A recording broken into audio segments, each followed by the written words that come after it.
Hello friends, I am Dr. Anupama Gadad, Assistant Professor of Commerce from Government First Grade College, Kittur.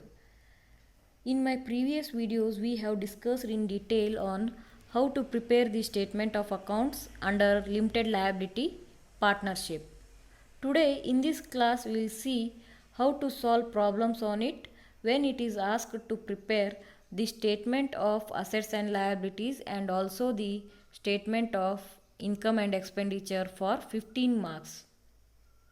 Before solving the problem, first we have to read the problem in detail and classify all the transactions according to their statement of accounts and schedules. For example, friends, income and expenditure ಸ್ಟೇಟ್ಮೆಂಟ್ದಲ್ಲಿ ಬರುವ ಟ್ರಾನ್ಸಾಕ್ಷನ್ಸ್ಗಳಲ್ಲಿ income ಇದ್ದರೆ I ಅಂತ, expenditure ಇದ್ದರೆ E ಅಂಥೇಳಿ denote ಮಾಡೋಣ. ಮತ್ತು assets ಇದ್ದರೆ ಎ ಅಂಥೇಳಿ, ಲಯಬಿಲಿಟೀಸ್ ಇದ್ದರೆ ಎಲ್ ಅಂಥೇಳಿ ಡಿನೋಟ್ ಮಾಡೋಣ. ಅಗೇನ್ ಇನ್ಕಮಲ್ಲಿ 3 ಶೆಡ್ಯೂಲ್ಸ್ ಬರ್ತಾವೆ. First one is turn over, second one other income, third one increase in stock R decrease in stock.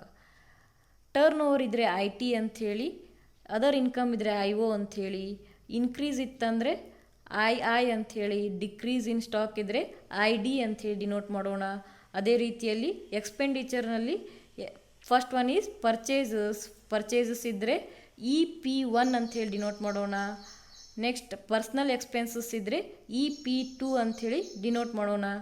ಈ ರೀತಿ ಮಾಡೋದ್ರಿಂದ ನಮಗೆ ಪ್ರಾಬ್ಲಮನ್ನು ಸಾಲ್ವ್ ಮಾಡಲಿಕ್ಕೆ ಈಸಿ ಆಗುತ್ತೆ. ಹಾಗೂ ನೀವು ಬಿಗ್ನರ್ಸ್ ಇದ್ದರೆ, ಫಸ್ಟ್ ಪ್ರಾಬ್ಲಮ್ ಸಾಲ್ವ್ ಮಾಡ್ತಿದ್ರೆ, ನಾವು ಏನು ಹಿಂದಿನ ಕ್ಲಾಸಲ್ಲಿ ನಾವು ಫಾರ್ಮೆಟನ್ನು ಡಿಸ್ಕಸ್ ಮಾಡಿದ್ದೀವಿ, ಆ ಫಾರ್ಮೆಟನ್ನು ಜೊತೆಯಲ್ಲಿ ಇಟ್ಕೊಳ್ಳಿ. ನಿಮಗೆ ಯಾವ ಶೆಡ್ಯೂಲಲ್ಲಿ ಯಾವ ಟ್ರಾನ್ಸಾಕ್ಷನ್ಸ್ ಬರುತ್ತೆ ಅಂತ ಐಡೆಂಟಿಫೈ ಮಾಡಲಿಕ್ಕೆ ಹೆಲ್ಪ್ ಆಗುತ್ತೆ. ಓಕೆ, ನಾವು will solve A problem which came in 2013 and 19 question paper of Rani Chennamma university, Belagavi. The following is the trial balance as on 31st March 2018 of Mrs. Mallikarjun Company, a limited liability partnership. Here they given the trial balance which consists of 4 columns. First one is serial number, second one particulars, third one trial debit, and fourth one credit. All the values are given in rupees. In particulars, first one is capital account, means opening capital. There are 2 partners. First one is Ganesh, second one is Vinayak. Ganesh ಅವರ opening capital 30,000 ಅದ, ವಿನಾಯಕ್ ಅವರ opening capital 20,000 ಇದೆ. Second one drawings, Ganesh drawings is rupees 10,000, Vinayak's drawings is rupees 5,000. Opening ಕ್ಯಾಪಿಟಲನ್ನು ನಾವು liability ಸೈಡಲ್ಲಿ ಕಾಂಟ್ರಿಬ್ಯೂಷನ್ನಲ್ಲಿ individual partner contribution calculate ಮಾಡಲಿಕ್ಕೆ ತಗೋತೀವಿ. ಓಪನಿಂಗ್ ಕ್ಯಾಪಿಟಲಲ್ಲಿ ಡ್ರಾಯಿಂಗ್ಸನ್ನು ಲೆಸ್ ಮಾಡಿ ರಿಮೈನಿಂಗ್ ಬ್ಯಾಲೆನ್ಸನ್ನು ಇನ್ನರ್ ಕಾಲಮಲ್ಲಿ ತಗೋತೀವಿ. ಹಾಗಾಗಿ ಇದನ್ನು ಎಲ್ ಸಿ ಒನ್ ಅಂಥೇಳಿ ಡಿನೋಟ್ ಮಾಡಿ. ಸಿ ಒನ್ ಎದಕ್ಕೆ ಅಂತಂದರೆ ಕ್ರೆಡಿಟರ್ಸ್ ಇದ್ದಲ್ಲಿ ನಾವು ಎಲ್ ಸಿ ಟು ಅಂಥೇಳಿ ಡಿನೋಟ್ ಮಾಡೋಣ. Next purchases and sales. Debit side is purchases rupees 1 lakh, credit side sales rupees 2 lakh. ಪರ್ಚೇಸಸನ್ನು ನಾವು ಎಕ್ಸ್ಪೆಂಡಿಚರಲ್ಲಿ ಕನ್ಸಿಡರ್ ಮಾಡ್ತೀವಿ. ಹಾಗಾಗಿ ಇದನ್ನು ಇ ಪಿ ಒನ್ ಅಂಥೇಳಿ ತೊಗೊಳ್ಳೋಣ. ಸೇಲ್ಸನ್ನು ಟರ್ನ್ ಓವರಲ್ಲಿ ಅಂದರೆ ಇನ್ಕಮಲ್ಲಿ ಫಸ್ಟ್ ಒನ್ ಟರ್ನ್ ಓವರ್ ಬರುತ್ತೆ, ಅದರಲ್ಲಿ ಇದನ್ನು ಕನ್ಸಿಡರ್ ಮಾಡ್ತೀವಿ. ಹಾಗಾಗಿ ಐ ಟಿ ಅಂಥೇಳಿ ತೊಗೊಳ್ಳೋಣ. Next opening stock is rupees 50,000. Opening stock 50,000 ಇದೆ. ಇದನ್ನು ಕೂಡ ನಾವು increase R decrease in the value of stock calculate ಮಾಡ್ಲಿಕ್ಕೆ ಕನ್ಸಿಡರ್ ಮಾಡ್ತೀವಿ. ಹಾಗಾಗಿ ಐ ಅಂಥೇಳಿ ತಗೊಳ್ಳೋದು. Next wages is rupees 10,000, salaries is rupees 10,000. Wages ಮತ್ತು ಸ್ಯಾಲ್ರೀಸ್ ಇದು ಎರಡು ಪರ್ಸ್ನಲ್ ಎಕ್ಸ್ಪೆಂಡಿಚರ್ ಸ್ಟೇಟ್ಮೆಂಟಲ್ಲಿ ತಗೋತೀವಿ. ಹಾಗಾಗಿ ಇ ಪಿ ಟು ಅಂಥೇಳಿ ತಗೊಳ್ಳೋಣ. Next machinery is rupees 30,000, furniture is rupees 20,000. Machinery ಮತ್ತು ಫರ್ನಿಚರ್ ಎರಡು ಫಿಕ್ಸ್ಡ್ ಅಸೆಟ್ಸ್, ಹಾಗಾಗಿ ಅಸೆಟ್ ಸೈಡ್ ಬರುತ್ತೆ. ಇದನ್ನು ಎ ಎಫ್ ಅಂಥೇಳಿ ಕನ್ಸಿಡರ್ ಮಾಡೋಣ. Next printing and stationery is rupees 5,000. Printing and stationery is a administrative expenses, so it will be taken as E A. Next debtors, debit side is rupees 50,000 and creditors is rupees 60,000 on credit side. ಡೆಟರ್ಸನ್ನು ನಾವು asset side ತೊಗೋತೀವಿ, ಹಾಗಾಗಿ A D ಅಂಥೇಳಿ mark ಮಾಡಿ. ಮತ್ತು ಕ್ರೆಡಿಟರ್ಸನ್ನು ನಾವು liability side consider ಮಾಡ್ತೀವಿ, ಹಾಗಾಗಿ LC2 ಅಂಥೇಳಿ ಮಾರ್ಕ್ ಮಾಡಿ. Next cash in hand is rupees 20,000. Cash in hand asset side ಬರುತ್ತೆ, ಕ್ಯಾಶ್ ಆ್ಯಂಡ್ ಕ್ಯಾಶ್ ಇಕ್ವಲೆಂಟ್ಸಲ್ಲಿ ಕನ್ಸಿಡರ್ ಮಾಡ್ತೀವಿ, ಹಾಗಾಗಿ AC ಅಂಥೇಳಿ ಡಿನೋಟ್ ಮಾಡೋಣ. ನಾವು total on both sides is rupees 3,10,000. Next adjustments. Students, adjustments ಯಾವಾಗಲೂ ಡಬಲ್ ಎಂಟ್ರಿ ಬರುತ್ತೆ, ಹಾಗಾಗಿ ಇದನ್ನು ಎರಡು ಕಡೆ ಎಂಟ್ರಿಯನ್ನು ಮಾಡ್ತೀವಿ. First one, machinery to be depreciated at 10% and furniture at 5%.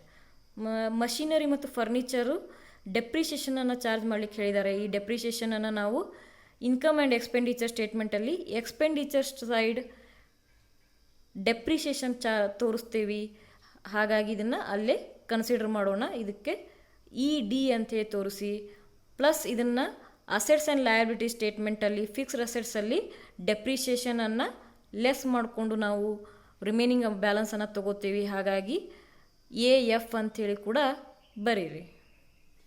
Next second one is provision for doubtful debts at 5% on debtors. Debtors ಮೇಲೆ 5% PDD ಕೊಡಿ ಅಂತ ಹೇಳಿದ್ದಾರೆ. ಈ PDDಯನ್ನು ಇನ್ಕಮ್ ಆ್ಯಂಡ್ ಎಕ್ಸ್ಪೆಂಡಿಚರ್ ಸ್ಟೇಟ್ಮೆಂಟಲ್ಲಿ ಎಕ್ಸ್ಪೆನ್ಸಸ್ ಸೈಡ್ ಅದರ್ ಎಕ್ಸ್ಪೆನ್ಸಸ್ ಅಂತ ಕನ್ಸಿಡರ್ ಮಾಡ್ತೀವಿ, ಹಾಗೂ ಅಸೆಟ್ಸ್ ಆ್ಯಂಡ್ ಲಯಬಿಲಿಟಿ ಸ್ಟೇಟ್ಮೆಂಟಲ್ಲಿ ಅಸೆಟ್ಸ್ ಸೈಡ್ ಡೆಟರ್ಸಲ್ಲಿ PDD ಲೆಸ್ ಮಾಡಿ ರಿಮೈನಿಂಗ್ ಅಮೌಂಟನ್ನು ತೊಗೋತೀವಿ. Next salary outstanding is rupees 5,000. 5,000 rupees outstanding salary ಇದೆ.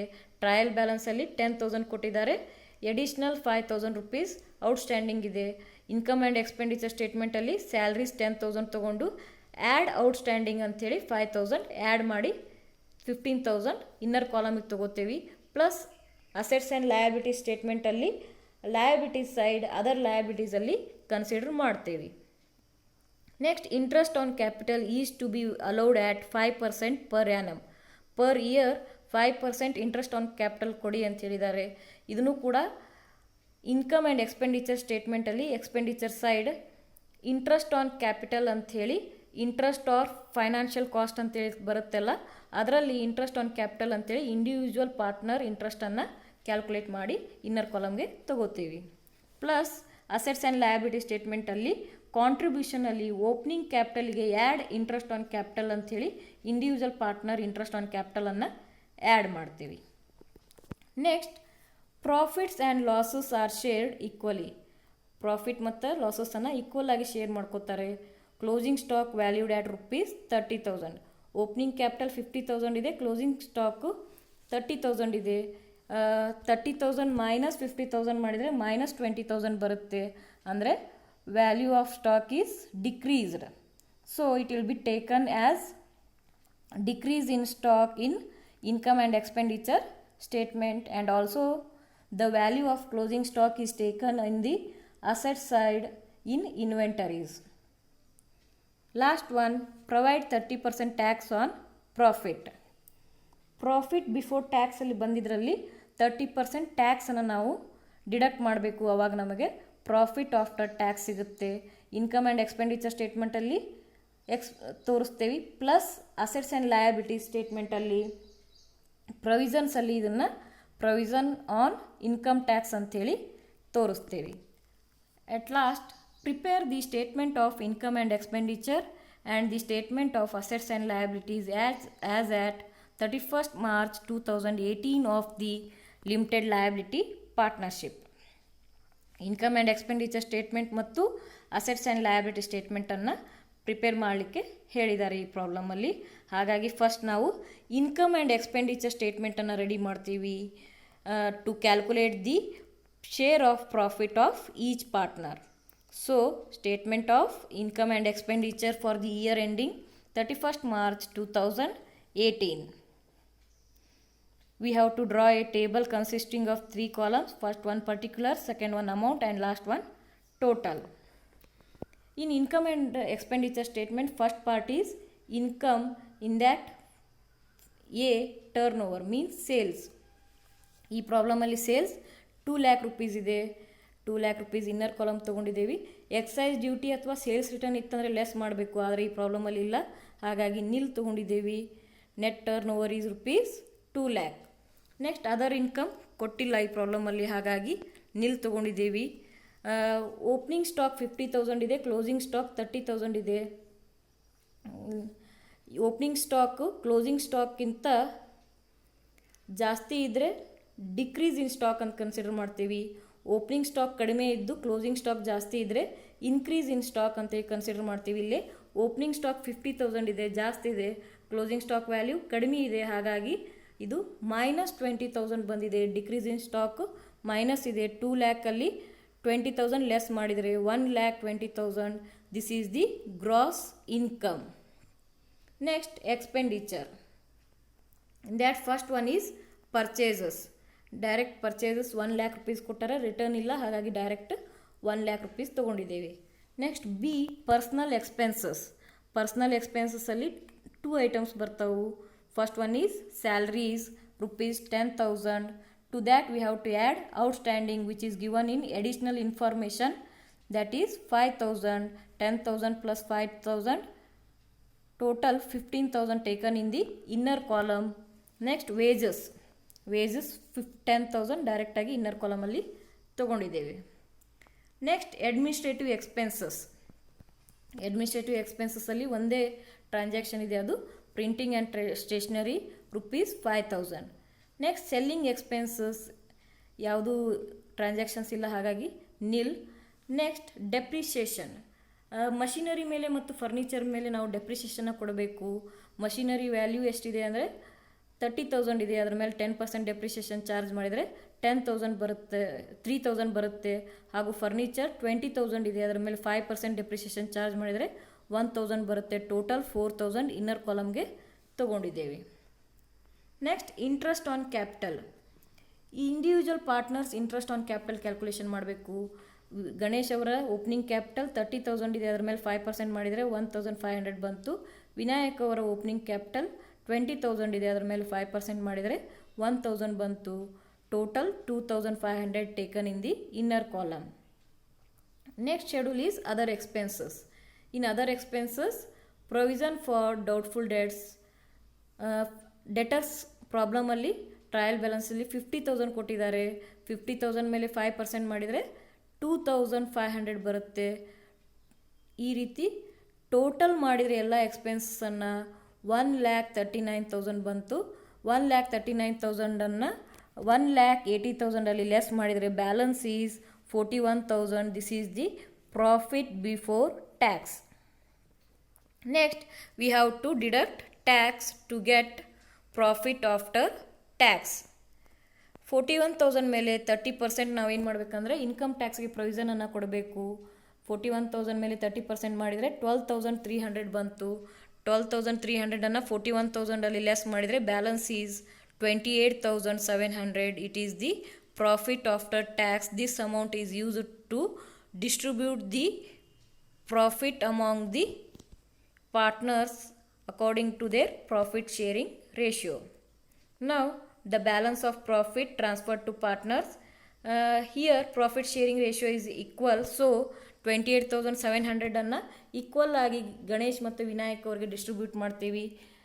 ಗಣೇಶ್ ಅವ್ರಿಗೆ 14,350 ಹಾಗೂ ವಿನಾಯಕ್ ಅವ್ರಿಗೂ ಕೂಡ 14,350 ಬಂತು. Total 28,700. The balance is nil. This is how we prepare the income and expenditure statement, and we calculated the share of profit of individual partner. This amount will be taken to assets and liabilities statement. Next we will prepare the statement of assets and liabilities as on 31st March 2018. In assets and liabilities statement, first part is liabilities and second one asset. In liabilities, A, contribution and liabilities. In that first one, contribution fund, partners fund. Here we calculate the contribution of each partner. Individual partner ಅವರ contribution calculation ಮಾಡಬೇಕು. ಹಾಗಾಗಿ Ganesh opening capital is rupees 30,000.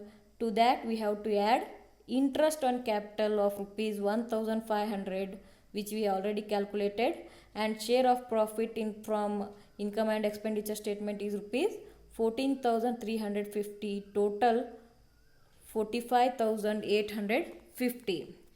To that we have to deduct drawings. 10,000 ಇದೆ, less ಮಾಡಿದರೆ 35,850 ಇದು ಗಣೇಶ್ ಅವರ contribution. Next Vinayak ಅವರ contribution calculate ಮಾಡೋಣ. Vinayak's opening capital is rupees 20,000. To that again we have to add interest on capital 20,000 ಇದೆ ವಿನಾಯಕ್ ಅವರ opening capital. 20,000 ಮೇಲೆ ನಾವು 5% ಇಂಟ್ರೆಸ್ಟ್ ಆನ್ ಕ್ಯಾಪಿಟಲ್ ಮಾಡಿದರೆ 1,000 ಬಂತು. ಮತ್ತು ಅವ್ರ ಶೇರ್ ಆಫ್ ಪ್ರಾಫಿಟ್ 14,350 ಇದೆ. ಆಲ್ರೆಡಿ ನಾವು ಇನ್ಕಮ್ ಆ್ಯಂಡ್ ಎಕ್ಸ್ಪೆಂಡಿಚರ್ ಸ್ಟೇಟ್ಮೆಂಟಲ್ಲಿ ಕ್ಯಾಲ್ಕುಲೇಟ್ ಮಾಡಿದ್ದೀವಿ. ಟೋಟಲ್ ಮಾಡಿದರೆ 35,350. ಇದರಲ್ಲಿ ನಾವು ಡ್ರಾಯಿಂಗ್ಸನ್ನು ಲೆಸ್ ಮಾಡಬೇಕು.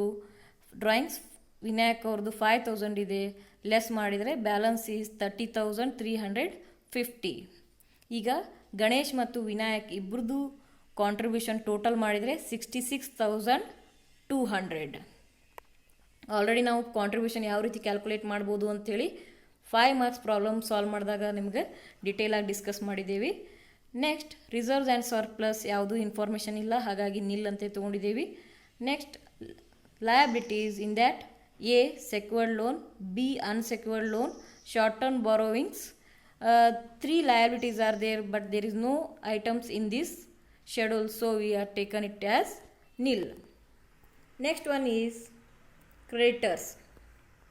ಕ್ರೆಡಿಟರ್ಸನ್ನು ಕೊಟ್ಟಿದ್ದಾರೆ ಟ್ರಯಲ್ ಬ್ಯಾಲೆನ್ಸಲ್ಲಿ, ಡೈರೆಕ್ಟ್ ಯಾವುದೂ ಅಡ್ಜಸ್ಟ್ಮೆಂಟ್ ಇಲ್ಲ, ಹಾಗಾಗಿ 60,000 ತೊಗೊಂಡಿದ್ದೀವಿ.